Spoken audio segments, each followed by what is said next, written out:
بسم الله الرحمن الرحيم. أنا القصة ديالي أنني كنت إمام بمسجد إبركان الحاسي بركان، يعني منذ 7 سنوات. من بعد وقع يعني خلاف بيني وبين الجماعة. يعني جاو عندي بعض الأفراد الجماعة قالوا لي تخوينا الجامع بدون سبب.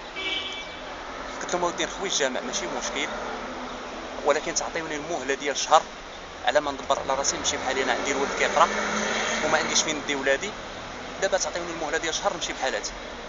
اتفقنا على هذا الأساس، خرجوا من عندي تسالمنا أننا خوت. من بعد 4 أيام مشاو لعند الخليفة ديال القيد، قالوا له ودي الفقيه ما بغاش يخوي لنا الجامع. عيط لي الخليفة في التليفون، مشيت لعنده قال لي تخوي لهم الجامع، يعني بهذه العبارة هكا بهذا اللفظ هذا، قال لي تخوي الجامع، تخوي من تم. قلت له ودي انا ما عنديش فين نمشي، عندي الولد كيقرا. قال لي دبر راسك، ما عندي ما ندير لك انا. يعني ملي خرجت بقيت في الجامع لما ندبر على راسي، ما مشيتش بحالي.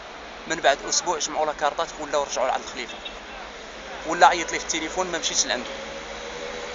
يعني هذاك النهار ديال الاثنين مشاو لعنده، لا غدا الثلاثه جاو 4 ديال الافراد اللي هما ميمون الحامدي وسعيد الحامدي ومحمد دالي وحمد دالي.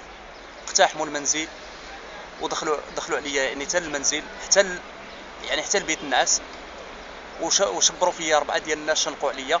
وواحد مشى بغى يخرج الحوايج رميهم. ملي تعرضت له الزوجه ديالي ضربها 7 ايام وهي في السبيطار. ودابا دفعت شكايه لوكيل الملك ومازال ما كاين والو، مازال ما شفنا حتى شي حاجه. وشكرا.